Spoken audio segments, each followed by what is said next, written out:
Hola, buenas tardes a todos. Muchas gracias por estar aquí. Bueno, mi nombre es Pablo Gonzalo. Yo soy el responsable del área de cultura digital de la Fundación y del espacio Fundación Telefónica y tengo además la suerte de estar hoy acompañado, entre otros, por Rafael Martínez Cortiña, que entre otras muchas cosas, pues tenemos la suerte que es miembro del comité científico de la revista Telos, como os decía, entre otras muchas cosas. Bueno, nosotros simplemente queríamos hacer una brevísima introducción a este evento de hoy. Por mi parte, simplemente, como os decía, daros las gracias por vuestra presencia aquí. Telos, como sabéis, empezó siendo una revista que editaba Fundación Telefónica y que edita Fundación Telefónica y que yo creo que siempre ha sido pionera en cuanto a liderar el debate sobre las ideas que en cada momento estaban dando forma a nuestro mundo y al mundo que vendrá. Seguimos en esa línea, pero yo creo que Telos cada vez es mucho más que una revista. Creo que ya no es solo una revista, sino que es un ecosistema de reflexión, de pensamiento, una comunidad en la que debatimos estas ideas y además intentamos establecer un diálogo con la sociedad y con todos vosotros, ¿no? Porque nos parece muy interesante y muy necesario que el futuro no sea algo que nos venga dado, sino sea algo que nosotros pensemos y diseñemos activamente. Y en ese sentido, encuentros como los que estamos haciendo hoy y que haremos a lo largo de todo el año, y el Foro Telos, que es un gran debate de varias semanas que hacemos todos los años, van también en esa dirección. Espero que nos sigáis acompañando, no solo en este debate, sino en los muchos que vendrán. Y yo simplemente quería dar las gracias a las personas que han hecho posible esto. En primer lugar, por supuesto, a Juan Zafra, director de la revista Telos, que es uno de los grandes culpables de que este espacio, como decía, de pensamiento sea tan, tan vibrante y tan relevante. Por supuesto, también a Rafael Martínez Cortiña, que también es uno de los culpables de que hoy podamos tener aquí este debate tan interesante, y a Setsuko. Y, por supuesto, a nuestra invitada, a la persona que va a moderar el debate, a Carlos Umaña, y, por supuesto, a nuestra invitada de hoy, Setsuko Zurlow, que para nosotros pues, es un auténtico honor tenerla aquí y que comparta sus pensamientos y sus reflexiones con vosotros, que espero que todos disfrutéis. Por mi parte, nada más. Le cedo la palabra a Rafa, que nos va a contar un poco más los intríngulis del debate que vamos a tener hoy. Pues muchas gracias, Pablo.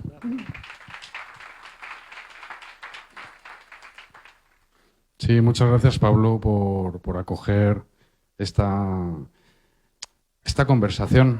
Efectivamente, el último evento de Telos, en diciembre del 2019, Jared Diamond apuntó a la proliferación de armas nucleares como una de las mayores amenazas para la evolución del ser humano. Y primero nos dejó ese reto, ¿no? Aquí soltó ese reto y dijo, muy bien. Y nosotros de repente empezamos a reflexionar y dijimos, bueno, pues efectivamente, pues tiene razón. Pero claro, esto no está en la conversación. La conversación tiene tantísimos temas a día de hoy que el tema de las armas nucleares, la prohibición, no está en la conversación. ¿Y qué hacemos para...? Nosotros lo asumimos ya como un reto, ¿no? ¿Qué hacemos? Bueno, pues vamos a invitar a que continúe la conversación para que nos permita reflexionar a dos grandes expertos a nivel mundial, que son grandes expertos en el tema de armas nucleares. Lo conocen de primera mano. Hoy tenemos la extraordinaria ocasión de poder escuchar a dos personas que para nosotros es un gigantesco honor escuchar. El primero que vamos a escuchar es Carlos Umaña, que es... Carlos es miembro del Grupo Directivo Internacional del ICANN y vicepresidente regional de la Asociación Internacional de Médicos para la Prevención de la Guerra Nuclear, que recibió el Premio Nobel de la Paz en 1985. Tras Carlos, hablará Setsuko Thurlow superviviente del bombardeo nuclear de Hiroshima y Premio Nobel de la Paz 2017, galardón que recogió en representación del ICANN, que es la Campaña Internacional para Abolir las Armas Nucleares. Tras Setsuko podremos escuchar una conversación humana, espontánea, una conversación entre dos personas, dos seres humanos, que van a reflexionar sobre las armas nucleares. Vamos a poder tener esa maravillosa experiencia de poder escuchar una conversación humana. Así que muchísimas gracias a todos por estar aquí y bienvenido, Carlos. Se me ha olvidado comentar que tras la conversación entre Setsuko y Carlos, todas las personas que están aquí presentes también pueden introducirse en la conversación, porque vamos a ceder preguntas al público. Todas las personas que estéis aquí estáis bienvenidas a esta conversación. Así que empecemos la conversación con Carlos. Muchísimas gracias, Carlos. Bienvenido.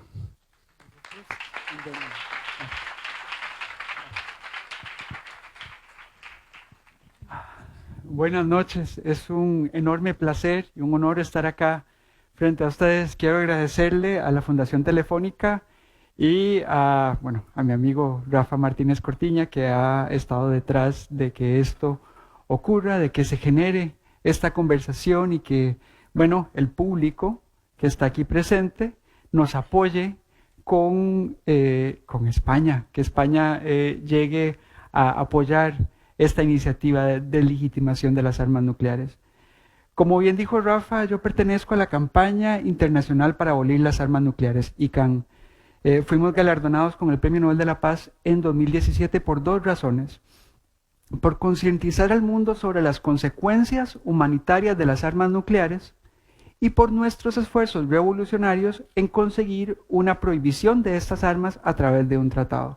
Este es un proceso que se llama desarme humanitario, en el cual se pone al ser humano en el centro de todas las conversaciones en torno a estas nefastas armas. Y sobre estas armas hay muchísimo que decir, obviamente no lo voy a decir todo, pero sí empezar a decir que estamos ante dos amenazas existenciales actualmente: la crisis climática y las armas nucleares. Estas son armas que producen una devastación multidimensional, es decir, no solamente destruyen el área en el que fueron detonadas, no solamente matan y hieren a esas personas, sino que el área se convierte en una zona inhabitable, en un desierto nuclear. Las personas que sufren por las armas nucleares no solamente van a sufrir en ese momento, sino que van a sufrir espantosamente toda su vida. Van a sufrir también su progenie, porque los efectos son intergeneracionales. No solamente en estas armas no hay posibilidad de recibir atención de socorro. Las personas que quedan heridas van a padecer solas esos horrores.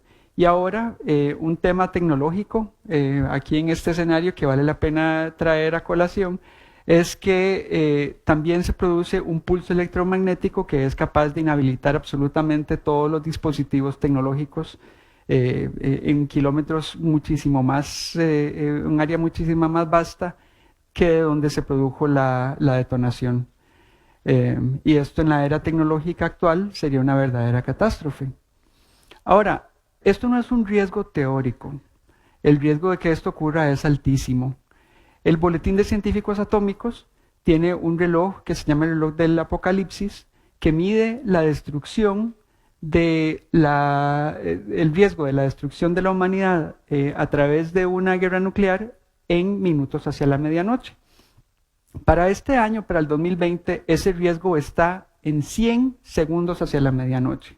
Ese es el riesgo más alto que ha habido desde siempre, desde que existe este reloj en 1947. ¿Y por qué se da este riesgo? Se da por tres razones principalmente. Por la retórica incendiaria de los líderes que tienen armas nucleares, por el cambio climático que es capaz de potenciar conflictos regionales y también por la altísima probabilidad y la altísima y creciente probabilidad de que ocurra una detonación accidental.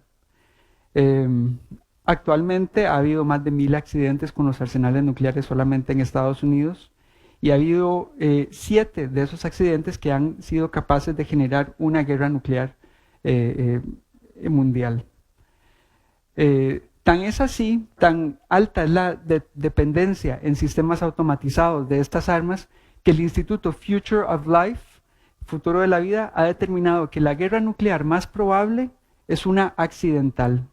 Es decir, si estamos vivos en este momento, es por suerte, no es por una buena gestión, una buena administración de estas armas. Eso hay que tenerlo muy claro. Y hay que tener muy claro también por qué existen estas armas. ¿Por qué estamos tan dependientes de estas armas? Porque no son armas prácticas, no se pueden utilizar. No están hechas para ser utilizadas como un blanco militar. Están hechas para apuntar a ciudades, para matar civiles. Y si se usan, el propio uso es un acto suicida. Entonces, en realidad son armas que están hechas para no usarse, para ser un símbolo de amenaza.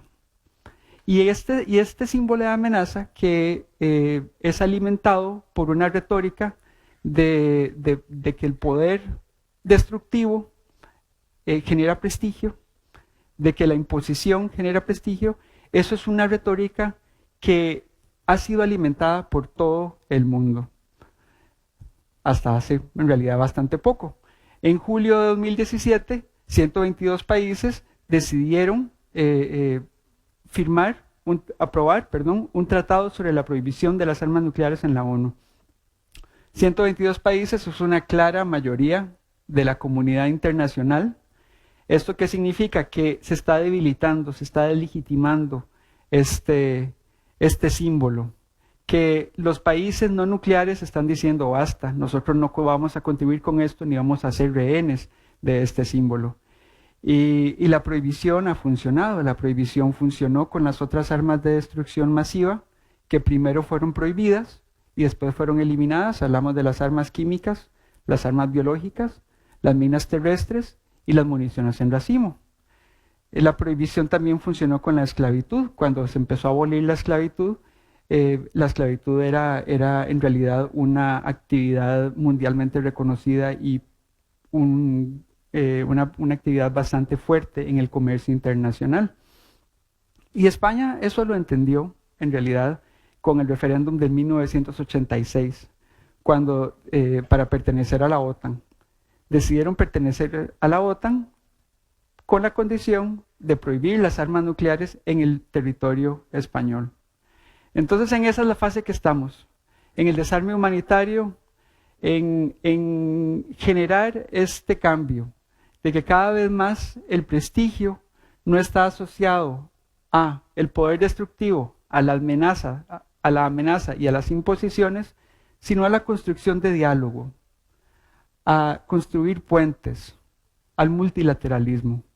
Ese es el proceso en el que estamos actualmente, que también va a ser necesario para enfrentar el cambio climático.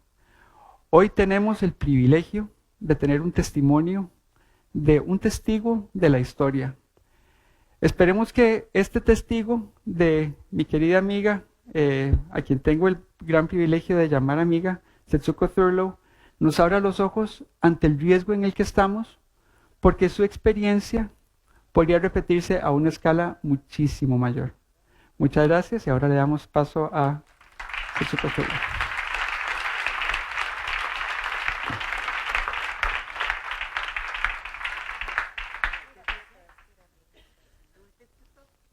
No.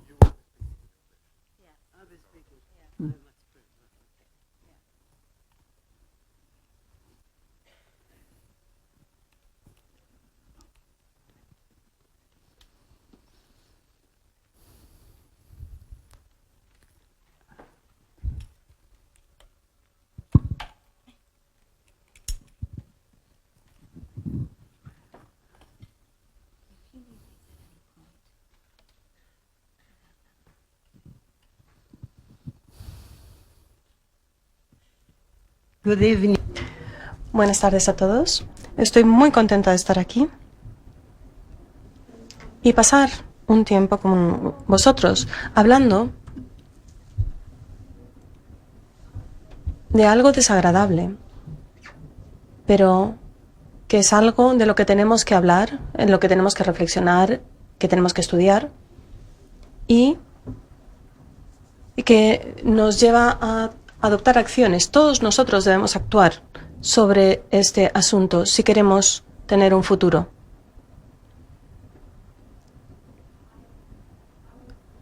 Yo nací y me crié en la ciudad de Hiroshima, en Japón,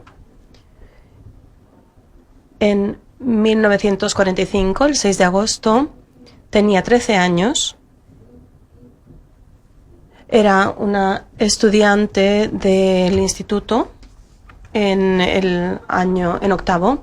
En aquel momento Japón estaba perdiendo en la batalla contra Estados Unidos. En aquella época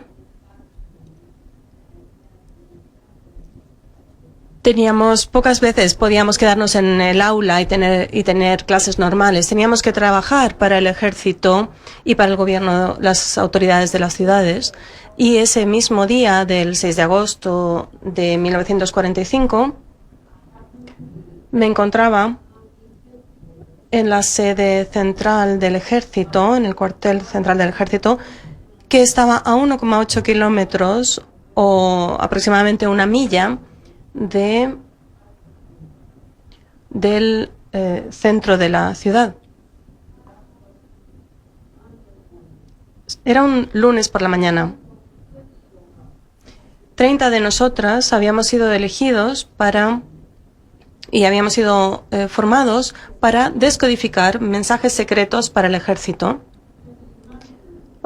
¿Os podéis imaginar a una niña, a niñas de 13 años, haciendo esta labor tan importante que requería tanta formación? Pues esto era un lunes por la mañana, a las 8:15. Acabábamos de empezar nuestra asamblea matutina en las oficinas del ejército. Habíamos tenido una buena formación y este era el primer día en que íbamos a empezar a demostrar nuestro patriotismo, nuestra lealtad hacia el embajador. Y en ese mismo momento vi un fogonazo de luz a través de la ventana y tuve la sensación de volar por los aires y de flotar por el aire. Por lo visto, obviamente, debido a la fuerte explosión que se había producido por la detonación de una bomba atómica, todos los edificios estaban cayendo y mi cuerpo cayó junto con el del edificio. Cuando volví en mí, me encontré en una oscuridad total, en el silencio más absoluto, y en ese momento intenté moverme, pero no pude. Y supe en ese momento que estaba al borde de la muerte. En ese momento empecé a oír unas voces muy bajas de las niñas que tenía cerca. Decían: Dios, ayúdame, mamá, ayúdame, estoy aquí. De pronto, una voz de un hombre muy potente oí una voz de un hombre que al mismo tiempo me movía y me decía: no dejes de moverte, sigue avanzando. Y entonces me fui acercando a él, me moví todo lo rápido que pude y conseguí salir de los restos que ya estaban ardiendo del edificio.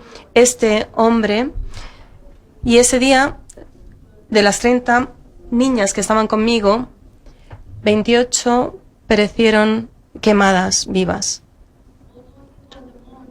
Aunque era por la mañana, era un día muy luminoso, pero para cuando conseguí salir de los restos del edificio se había vuelto todo muy oscuro, parecía un anochecer. Cuando mis ojos se habituaron a la luz, empecé a ver algunos objetos que se movían cerca de mí. Y era la procesión de fantasmas. Y hablo de fantasmas porque realmente no parecían seres humanos.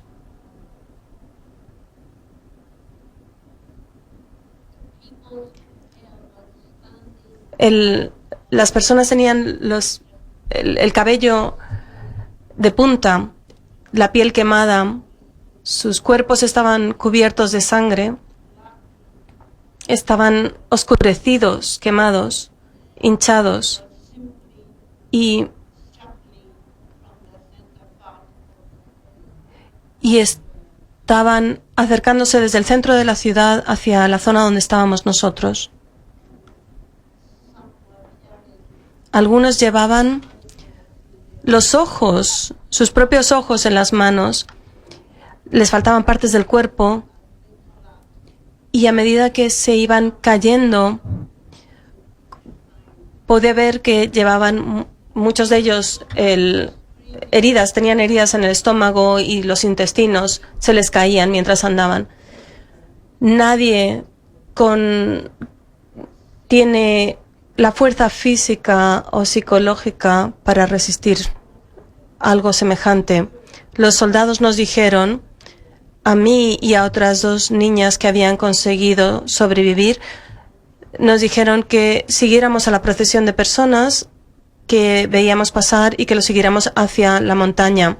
Tuvimos que ir pisando cadáveres al avanzar y a gente moribunda.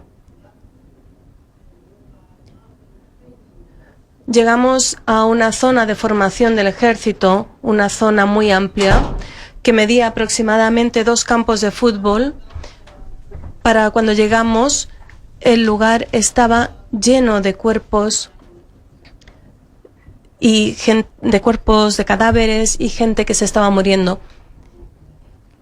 La gente estaba quejándose, suspirando, pidiendo agua, suplicando que les diéramos agua. No había nadie corriendo, nadie estaba chillando. Era como una ciudad de muertos.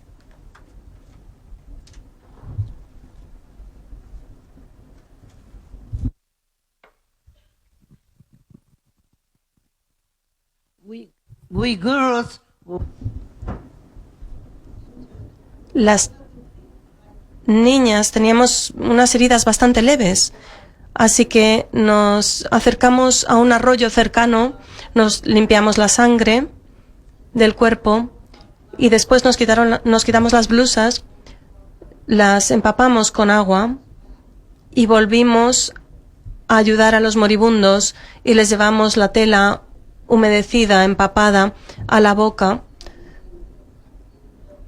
Y los moribundos pudieron beber todo el agua que llevábamos en la ropa. Miré a mi alrededor y intentando encontrar a personal sanitario, profesional, médicos, enfermeros, pero no pude ver a nadie cerca. Más tarde descubrí que cerca del 80% de los médicos y enfermeros y enfermeras también habían fallecido, pero el resto, el 20% que había sobrevivido, estaban en otras zonas, desde luego no donde estaba yo. En todo ese terreno militar donde escapé yo había miles de personas, decenas de miles de personas, pero todas estaban allí yaciendo sin ningún tipo de asistencia médica y fueron muy pocos los que tuvieron acceso a prendas húmedas de las que pudieran beber algo de agua.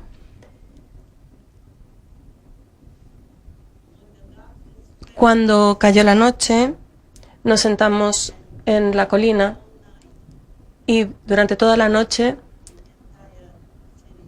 vimos cómo ardía la ciudad entera. Estábamos anonadados y paralizados por tanta muerte y tanto sufrimiento humano que habíamos visto esa jornada.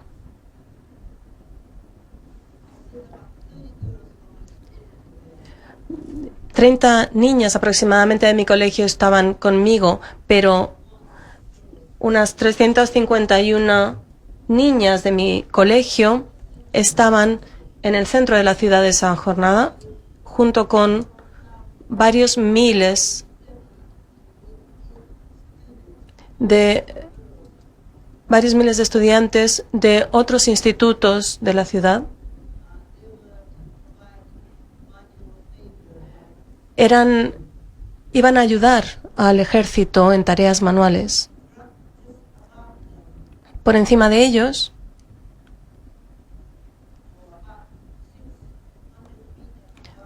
o a unos 600 metros por encima de sus cabezas, se detonó la bomba. Así que ellos estaban allí, algunos niños ni siquiera llevaban una camiseta en esa mañana tan cálida de verano y sencillamente fueron incinerados y vaporizados o carbonizados. Mi cuñada era una profesora que supervisaba a los alumnos e intentamos encontrar su cuerpo, pero nunca lo logramos y todavía no lo hemos conseguido. Mi hermana y su hijo de 4 años estaban andando por un puente para ir a un centro médico y también resultaron quemados. Al día siguiente los vi.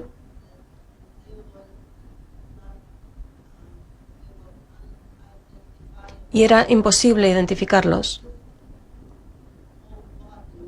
Sus cuerpos se habían fundido, estaban hinchados, tenían trozos de piel y de carne colgando de los huesos y también suplicaban que les diéramos agua. Sobrevivieron varios días. Cuando fallecieron, vinieron los soldados a cavar un agujero en el suelo y después quemaron sus cuerpos con gasolina,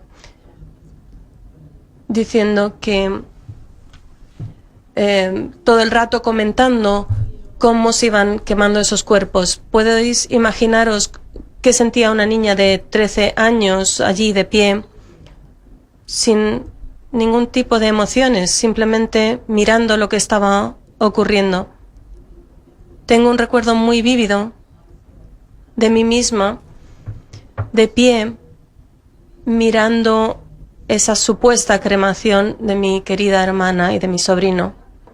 Ese recuerdo me ha atormentado durante muchos años.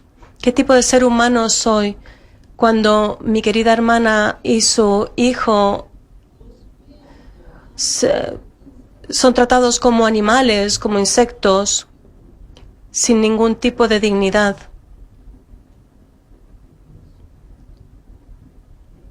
Más tarde, cuando fui a la universidad, estudié psicología en particular y pude entender cómo se comportan los seres humanos en ese tipo de situaciones. Sencillamente,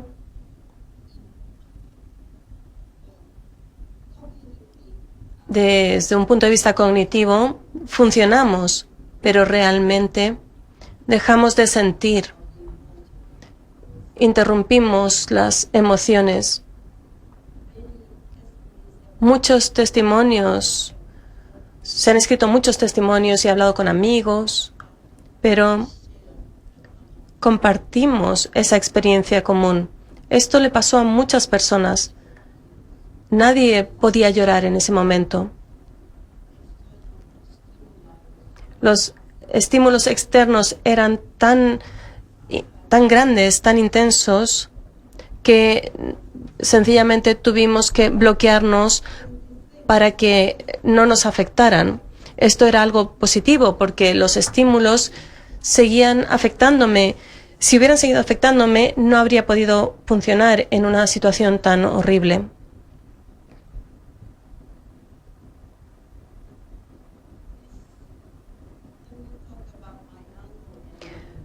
Dejadme que os hable de mi tío y de mi tía. Oímos que habían sobrevivido el primer día y nos alegramos de las noticias. Nos dijeron que no tenían lesiones, que no tenían cortes ni hematomas visibles, pero cerca de una semana o 10 días después empezaron a tener manchas moradas por todo el cuerpo y este era un indicio claro de que iban a fallecer. En ese momento nadie sabía en qué consistían las armas nucleares. Nadie había oído hablar de esto. Por lo menos nosotros no habíamos oído hablar de la radiación ni de la toxicidad radioactiva y de cómo afectaba al cuerpo humano. No lo hueles, no tiene sabor, pero es algo que penetra los cuerpos profundamente y afecta a la salud y al bienestar de los seres humanos. Y funciona de una forma muy misteriosa. Algunas personas fallecen casi inmediatamente y otras tardan varios días, un mes, un año en sentir los efectos.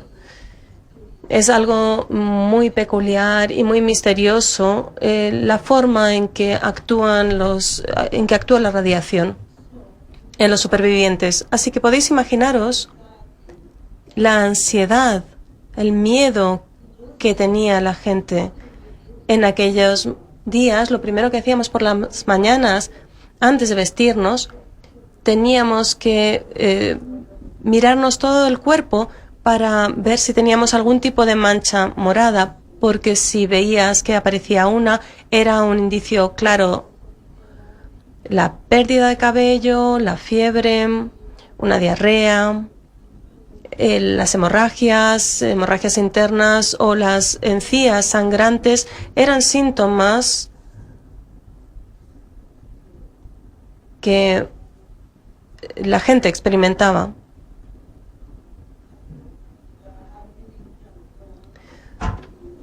Realmente no puedo daros todos los detalles y toda la información sobre esto, pero sí hay algo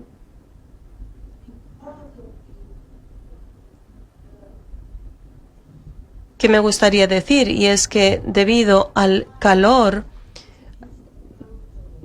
debido a la explosión de calor que llegó al suelo, que alcanzó los 4000 grados Celsius, creo que bastan unos cientos de grados para fundir el acero y esto eran 4000 grados Celsius. Así que muchas personas que estaban en la calle resultaron quemadas gravemente y todas esas cicatrices eran realmente feas, eran capas y capas.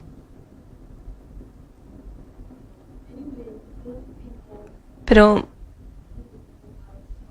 estas personas no podían salir a la calle, se ocultaban de la mirada de la gente. E incluso sin esas cicatrices,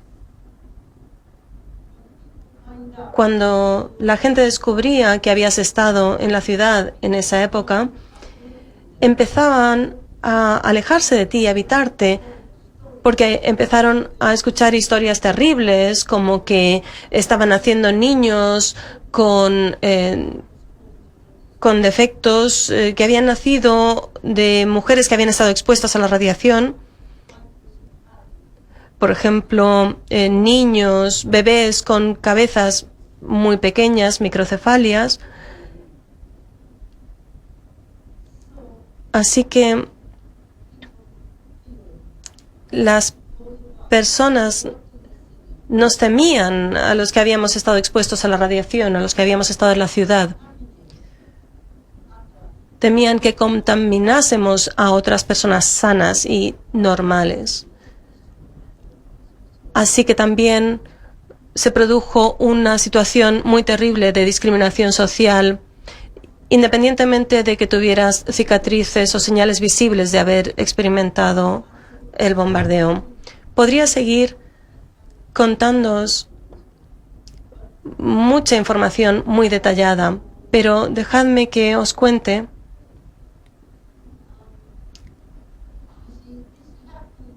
esto. Hiroshima se produjo el 6 de agosto. El 9 de agosto, Nagasaki sufrió un ataque y el 15 de ese mismo mes, Japón se rindió. Y esto significó que los aliados ocuparan Japón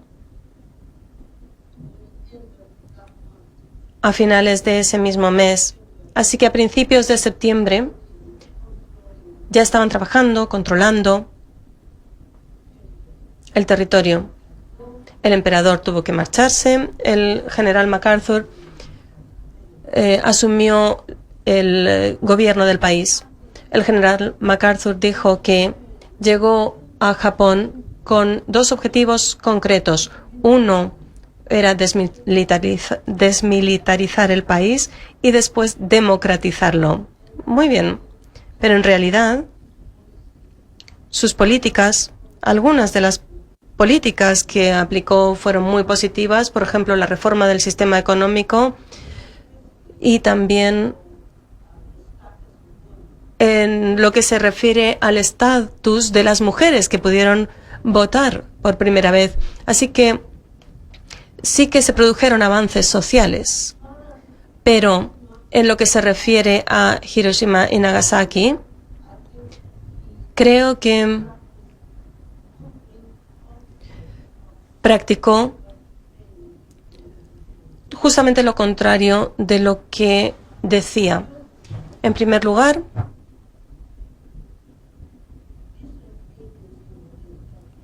se creó una agencia,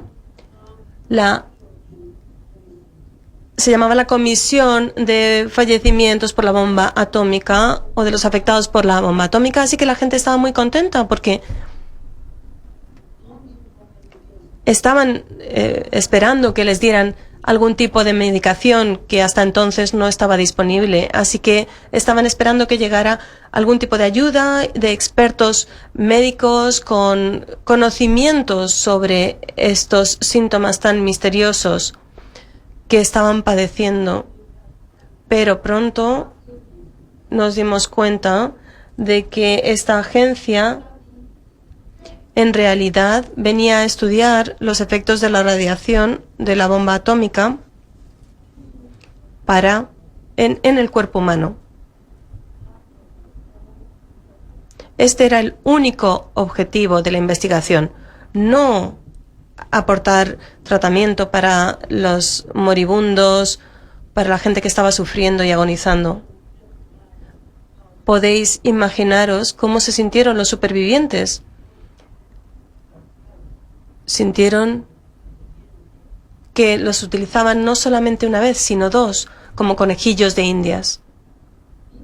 Después, los medios de comunicación fueron censurados por parte de las fuerzas de ocupación. Si el periódico local escribía algo acerca del sufrimiento de las personas provocado por la bomba atómica, las empresas que publicaban este tipo de artículos se cerraban durante un tiempo determinado. No estaba permitido publicar este tipo de artículos. No solamente esto, sino que también empezó a haber confiscación. Se empezó a confiscar,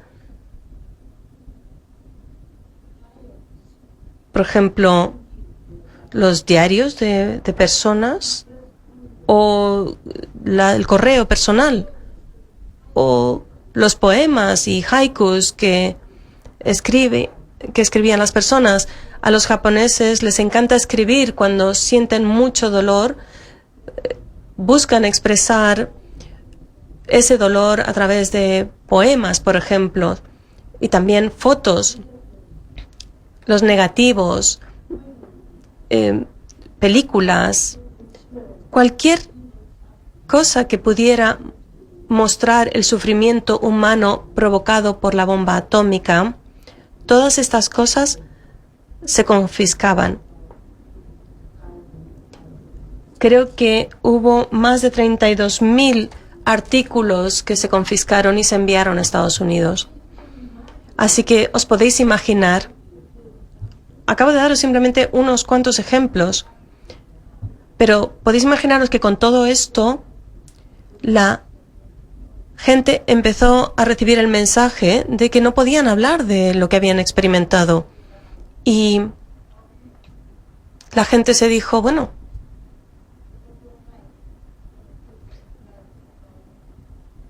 el periódico, por ejemplo, podría escribir acerca de la victoria triunfal de la ciencia y de la tecnología a la hora de generar este tipo de armas, pero hablar de un horror inenarrable de los seres humanos como consecuencia de esa tecnología es algo que nadie debía saber. Bueno, este es el tipo de entorno opresivo, deprimente, en el que tuvo que sobrevivir toda esta gente. Permitidme que dé un salto en el tiempo. Acabé la universidad en Japón y tuve la oportunidad de viajar a Estados Unidos para estudiar trabajo social, que es la profesión que yo elegí porque había visto tanto sufrimiento humano y tantos adultos generosos que habían intentado reconstruir sus vidas, sus familias, sus comunidades y que habían dado todo a pesar de que lo habían perdido todo, pero que a pesar de eso no estaban rotos, no estaban hundidos, querían reconstruir. Y ver a estos adultos a mi alrededor con esta actitud me hicieron querer ser una persona que ayudara a los demás y quise convertirme en una trabajadora social. Pero para terminar rápidamente, cuando fui a Estados Unidos, era en agosto de 1954 y en esa primavera, creo que fue el 1 de marzo, Estados Unidos probó la bomba de hidrógeno más grande en el atolón Bikini, en las Islas Marshall, en el Pacífico Sur. Y estas noticias realmente trastornaron totalmente a Japón. La gente se decía, ¿qué pasa? No solamente Hiroshima, no solamente Nagasaki, sino ahora Bikini. Estas personas están sufriendo los mismos síntomas que hemos sufrido nosotros. Esta es una señal clara de que Estados Unidos está planeando iniciar una guerra nuclear, porque las pruebas son un paso previo al desarrollo, a este tipo de guerra. Para desarrollar estas armas tienes que probarlas. Así que supimos que Estados Unidos se estaba preparando para algo. Pero es una larga historia y no tengo tiempo para contároslo todo. Es complicado. Pero sí que me gustaría deciros que debido a todo este entorno, a todas estas circunstancias, tanto el entorno psicosocial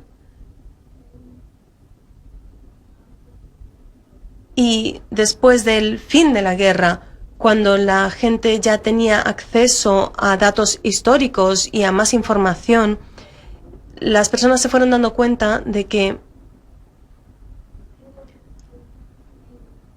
en lugar de lamentarnos por lo que habíamos vivido, en lugar de amargarnos o de recurrir a la venganza, las personas se dieron cuenta de que teníamos cosas más importantes que hacer. Lo que teníamos que ser era testigos para todo el mundo, que esto era solamente el comienzo de una era nuclear, el comienzo de cosas horribles, y tenemos que hablar y contárselo a todo el mundo. Y este debate es una conversación que tuvieron los supervivientes durante meses, durante años, y se convirtió en una decisión colectiva por parte de los supervivientes. Yo todavía era una adolescente, pero vi a los adultos pasar por este proceso y esforzarse por conseguir su objetivo, para asegurarse de que nadie en todo el mundo volviera a sufrir lo que nosotros habíamos sufrido. Ese fue el objetivo que se fijó para evitar que hubiera un nuevo Hiroshima, un nuevo Nagasaki. Podría seguir hablando toda la noche, todo el día, toda la semana, contándoos miles de detalles, pero ¿cómo vamos de tiempo? ¿Tengo todavía tiempo? Bueno, espero que tengamos un poco más de tiempo. Bueno, dejadme decir,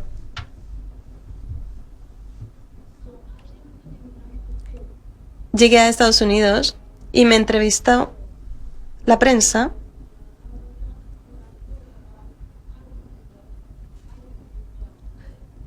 y me preguntaron qué opinaba sobre las pruebas de la bomba de hidrógeno en el sur del Pacífico, pero yo pensé en Hiroshima y Nagasaki y les dije sinceramente a los periodistas lo que pensaba, que Estados Unidos tenía que dejar de hacer esto, dejar de producir estas bombas, que Hiroshima y Nagasaki ya habían sido bastante terribles, pero que hacer que esto se repitiera era horrible y que teníamos que evitar que se reprodujera. Y después, al día siguiente, empecé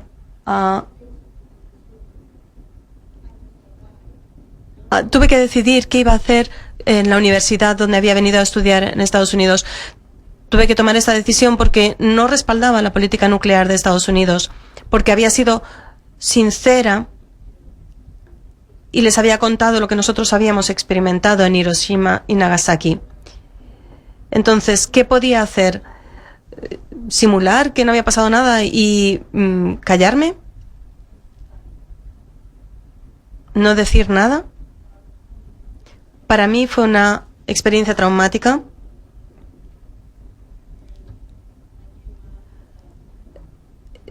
Conseguí superar este trauma con un compromiso y una convicción aún más firmes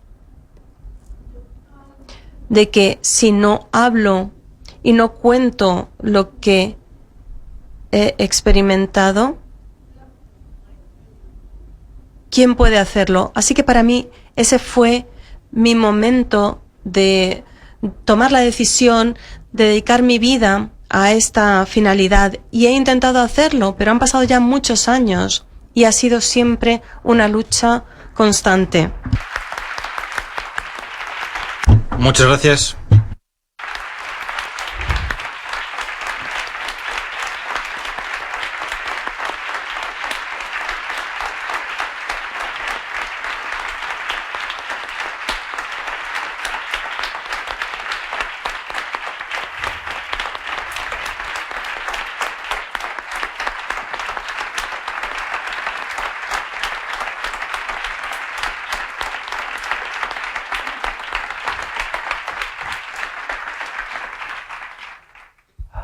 Thank you so much. Muchísimas gracias, Setsuko. Tenemos un poquito de tiempo y ¿Cómo lo hacemos?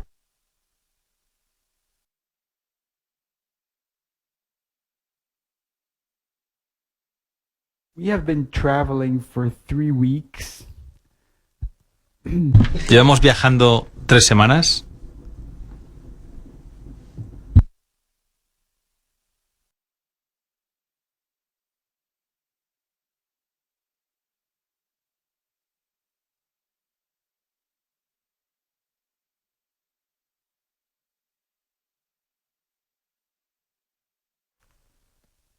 Thank you very much, Satsuko-san, for that incredible testimony. I've heard it many.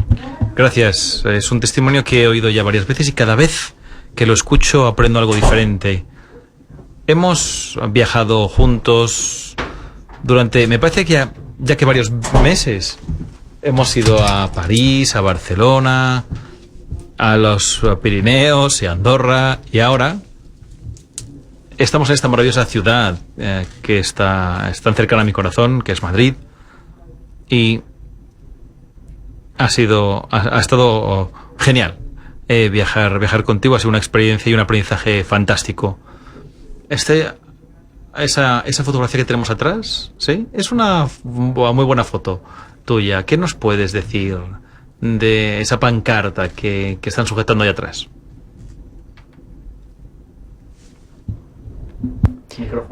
No. Esta foto se sacó en las Naciones Unidas cuando Estados Unidos celebraba la conferencia sobre la prohibición de las armas nucleares. Creo que tú también estuviste allí. Así es. Me dieron la oportunidad. No recuerdo exactamente lo que dije, pero supongo que compartí mi experiencia y mis pensamientos.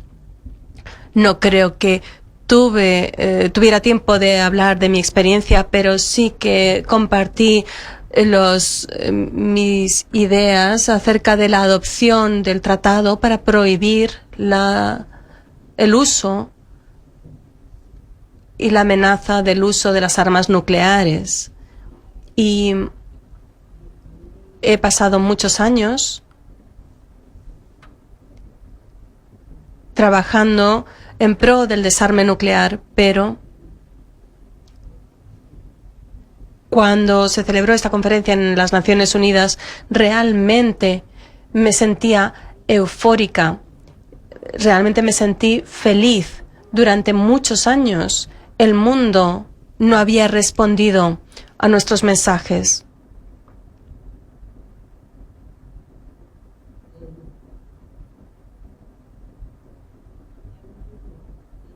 Habían defendido, cuestionado insuficientemente o respaldado el uso de las armas nucleares por Estados Unidos, o decían cosas como que, bueno, nuestros líderes saben lo que hacen, así que no van a empezar una guerra nuclear porque saben que eso no lo deben hacer.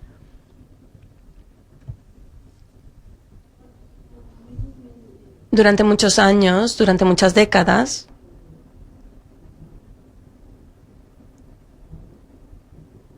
las personas no querían tomarse en serio el problema de las armas nucleares. Quizás porque es un tema tan horrible, sencillamente querían sacarlo de su pensamiento, no querían pensar en eso, preferían pensar en fiestas y en otras cosas. Sin embargo, hace unos 10 años, esto empezó a ocurrir. Millones de personas de todo el mundo, más de 500 grupos se formaron en todo el mundo, de más de 100 países, personas de más de 100 países se juntaron para trabajar a través de las Naciones Unidas para poner presión presionar a los gobiernos para que elaboraran este tratado para prohibir las armas nucleares. Sí, fue emocionante, ¿verdad? Sí. For many a days. Otro momento emocionante fue cuando ganamos el premio Nobel. Lo he traído para enseñarlo. Aquí tenemos otro amigo nuestro de ICANN. Esta es la medalla Nobel de cuando nos la dieron en 2017, en diciembre, y después de todos los esfuerzos que llevamos a cabo y de que nos cerrasen la puerta en las narices tantas veces, conseguimos ese tratado, y entonces Y entonces nos otorgaron este premio tan increíble y en el que diste aquel discurso tan maravilloso. 122 países votaron a favor del tratado y la mayor parte son países pequeños con poca fuerza militar, pero todos se reunieron y dijeron, ya basta. Ya basta con los estados que tienen armas nucleares, empezando por Estados Unidos y Rusia y otros 7 países que tienen en su poder las armas nucleares. Han estado ejerciendo su presión en las Naciones Unidas y los pequeños países no tenían demasiado poder, pero en esta conferencia la mayoría de los países de las naciones del mundo se levantaron para decir que ya estaba bien, que tenían algo que decir. Y esto fue un paso positivo muy importante que nos encamina hacia ese objetivo de eliminar definitivamente las armas nucleares. Hasta ahora esto es solamente una prohibición, pero paso a paso tenemos que avanzar hacia la prohibición definitiva de las armas nucleares. Ese es nuestro objetivo y debería ser el objetivo de todos los que estamos aquí. Espero que os suméis a esta causa. Gracias.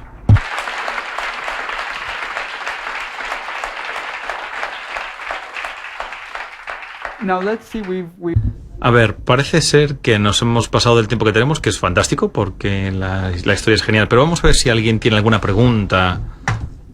¿Sí?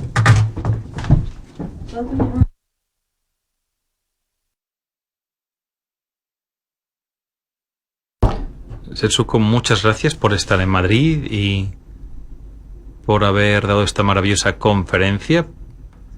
Para mí es un placer verte aquí y me gustaría comentarle que estuve en Hiroshima, estuve en Japón hace 3 meses y fui a la zona cero, al único edificio que está en Hiroshima de aquel día, y puedo decirle que sentí la energía que sigue habiendo en aquel lugar, y para mí fue muy, muy triste, sigue siendo muy triste, y escucharle y ver cómo se sintió aquel día, y me sorprendió porque vi que en el edificio hay algunas palabras que dicen que algunas personas en Japón querían que este edificio se quedase en la ciudad y otros no querían que ese edificio estuviese allí, y al final mantuvieron el edificio. ¿Por qué decidieron dejar allí ese edificio, el único que está en Hiroshima de la guerra? ¿Por qué al final decidieron dejar allí aquel edificio? Muchas gracias.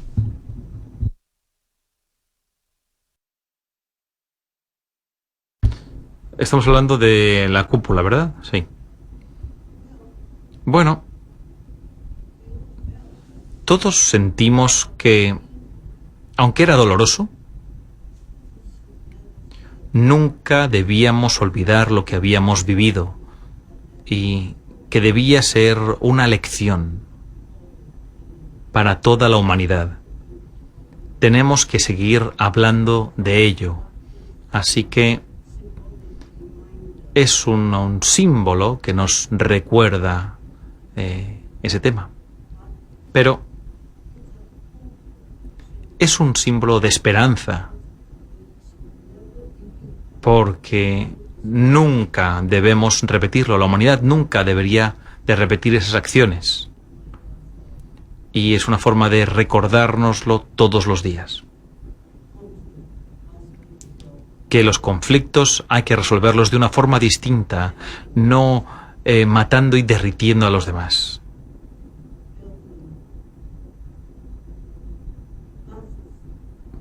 Es arrasando a masas de seres humanos, derritiéndolos. Simplemente visualizarlo 4.000 grados centígrados, derritiendo la piel y la carne de los seres humanos. Eso es lo que ocurrió, es inimaginable, creo yo.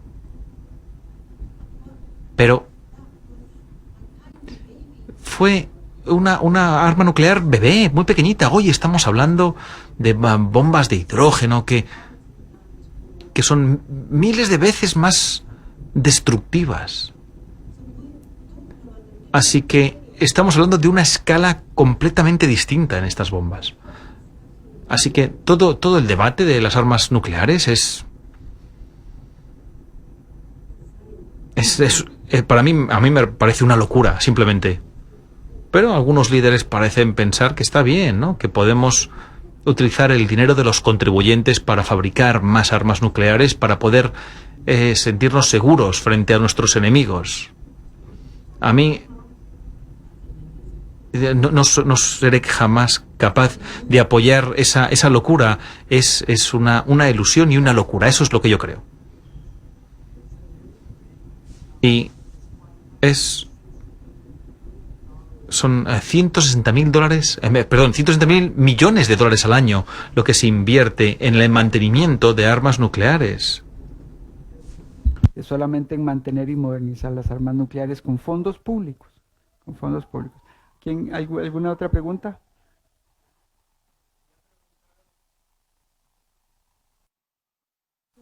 España no ha firmado, no ha apoyado el Tratado de Prohibición de Armas Nucleares. ¿Habéis tenido oportunidad durante estos días de comunicaros, de contactar con muchas personas de aquí? Entonces, quería saber qué recepción, qué sensibilidad habéis encontrado entre las españolas y españoles con respecto a este tema. Bueno, ha sido en realidad bastante emocionante. Hemos tenido muchísima apertura. Bueno, aquí tenemos bastantes amigos también de sociedad civil que están moviendo el tema. Tenemos, por ejemplo, cuando pasamos por Barcelona, nos reunimos con Ada Colau, fue una reunión excelente, y la ciudad de Barcelona ya apoya también. Tenemos una campaña municipalista en la que las diferentes ciudades del mundo también apoyan la prohibición. Barcelona se nos unió, fue muy emocionante, y no solamente eso, sino el compromiso en realidad del ayuntamiento. Hemos tenido varios encuentros, bueno, con diferentes comunidades, con la prensa, y ha habido una muy buena recepción. Nos hemos reunido también con representantes del gobierno en asuntos exteriores, que hemos discutido asuntos técnicos en relación con la membresía de la OTAN de parte de España y cómo eso ejerce una influencia política en relación con la posición de España para la prohibición de las armas nucleares. España en realidad como país en este momento no ha apoyado ninguno de los pasos políticos que han conducido al tratado sobre la prohibición, a pesar de que en el referéndum de 1986 para pertenecer a la OTAN, España puso como condición la prohibición de las armas nucleares. Y bueno, según el análisis que hemos hecho, la OTAN propiamente no tiene ningún compromiso, no representa ningún impedimento legal para que España se reúna, pero bueno, hemos tenido muy buena apertura. Antes de venir aquí precisamente tuvimos una reunión en el Congreso de los Diputados con varios diputados de diferentes partidos y se mostraron muy abiertos al tema y a apoyar la prohibición. Así que para nosotros hemos tenido un paso excelente, súper emocionante, muy bien recibidos aquí en España, y esperamos que el pueblo español pues también logre presionar a su gobierno y logre apoyar la prohibición de las armas nucleares para que lo que acaba de contar Setsuko no pase a una escala mayor.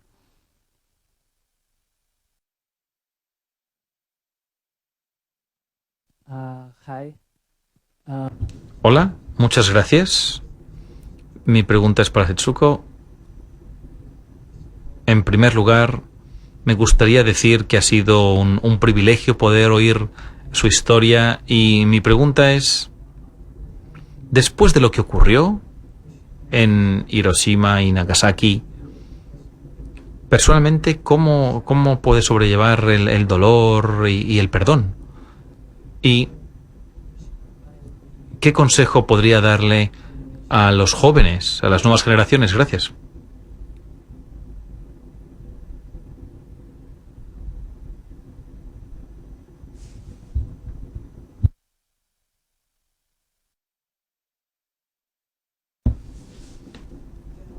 Bueno, es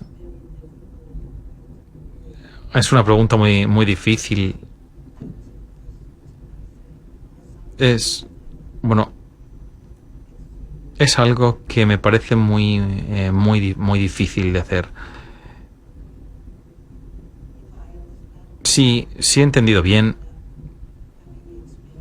el haber experimentado la explosión de la bomba y cómo he abordado mi dolor, ¿no? Y el perdón, ¿no? También se ha utilizado esa palabra. Ahora soy cristiana, así que el perdón debería formar parte de mi vocabulario, sí. Y algunas personas dicen, bueno, pasó hace tanto tiempo que probablemente se te habrás perdonado a los americanos, ¿no? La palabra perdón se utiliza de una forma tan ligera, en mi opinión. Yo sigo teniendo problemas con ese perdón. Sí, es como, bueno, si alguien te da un golpe, hay que poner la otra mejilla, ¿no? Ese tipo de idea a mí me parecía realmente muy complicado a la hora de convertirme al cristianismo, y realmente es muy difícil. Pero lo que pasó en Hiroshima y en Nagasaki es algo que no es algo que ocurriese y ese mal fue borrado, como el Holocausto aquí en Europa. Ocurrió una cosa horrible, pero terminó. No continúa. Pero con el tema de las armas nucleares, después de Hiroshima y Nagasaki, en los últimos 75 años ese mal ha continuado, ha seguido ocurriendo e incluso se ha intensificado. Cuando pensamos en esa realidad, ¿cómo puedes negociar ese sentimiento del perdón a alguien que inició ese mal? No siente remordimientos y sigue fabricando y amenazando al mundo, y otros tienen que mantenerse al nivel de ese poder maligno. Si tenéis alguna respuesta fácil, decídmela, por favor, porque yo sigo teniendo problemas con ello. Gracias, Setsuko. ¿Por aquí?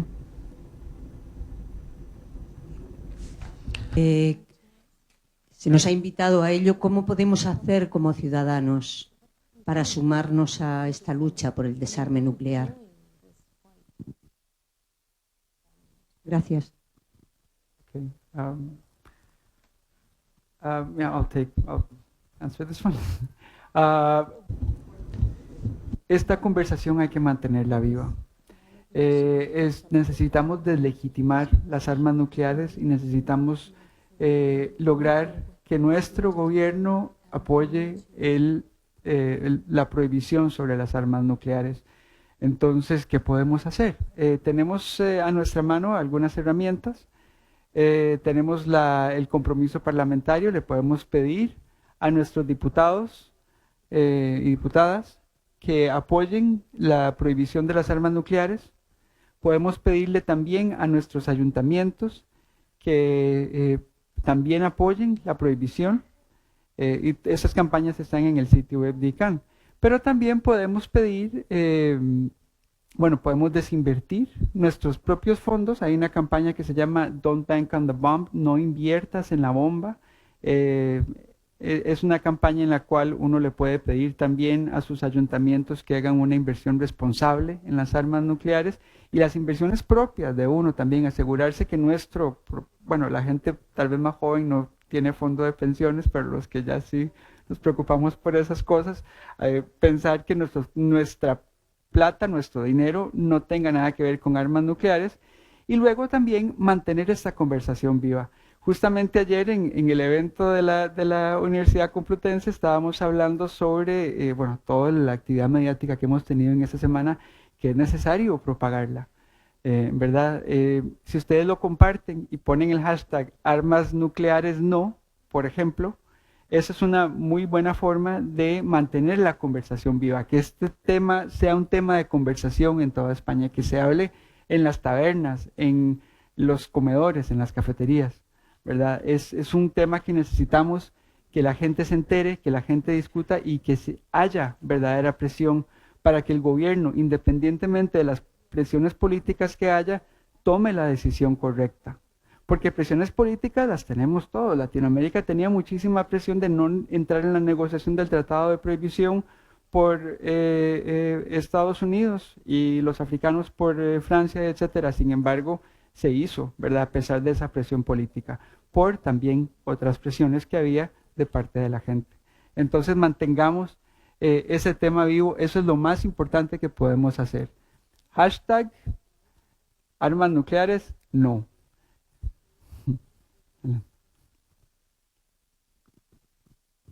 Buenas tardes. Bueno, me parece muy bien. Muchos países han sumado a lo que es lo lógico y es positivo. Pero me preocupa enormemente que los países más fuertes, más poderosos, chantajeen al mundo entero e inviertan muchísimo más dinero cada año en armamento nuclear, como es el caso de China, India, Pakistán, Rusia. Entonces, bueno, el gran gigante Estados Unidos. Realmente yo tengo un gran pesimismo porque sí hay muchos países que apoyan y todos los seres de bien apoyamos la convivencia en paz, pero realmente no veo una evolución a mejor efectiva porque luego se chantajea enormemente al resto de los países que estamos vendidos a los intereses de estos países que yo he mencionado. Voy a empezar a contestar esa y luego le doy espacio a Setsuko. Las 3 fases de la verdad según Schopenhauer: la burla, la resistencia y la aceptación. A nosotros, cuando inicialmente propusimos el Tratado de Prohibición, estamos hablando hace muy pocos años, yo estoy en esto desde el 2013, se burlaban en nuestra cara. La gente, nosotros como activismo, contábamos las veces que se mencionaba prohibición en la ONU, la palabra prohibición. ¿Por qué? Porque los países, nadie se atrevía a decirle, te prohíbo a vos, país, a los poderíos militares y económicos del mundo.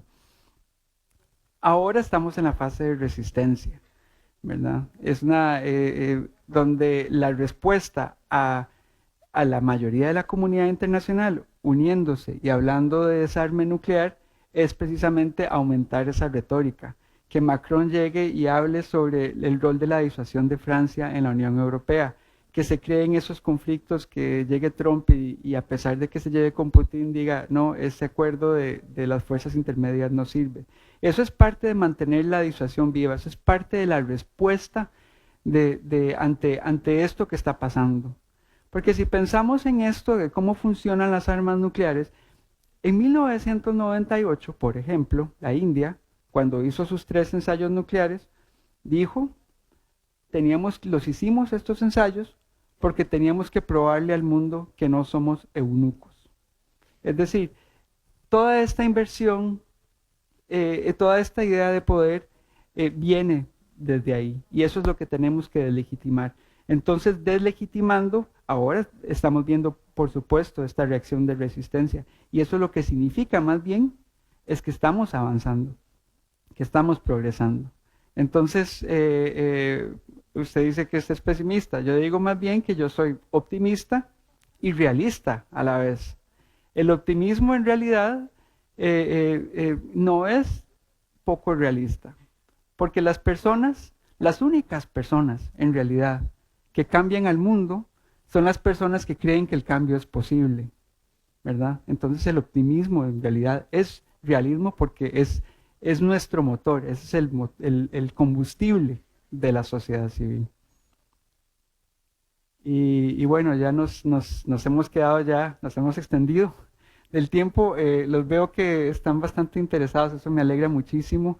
Esta ha sido una grandísima experiencia estar acá con ustedes y les agradezco muchísimo toda su atención.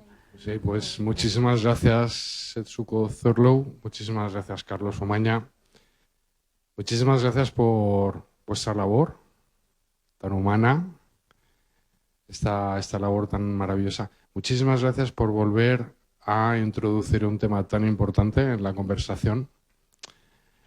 Nosotros aquí, desde la comunidad Telos, aceptamos reflexionar sobre este tema.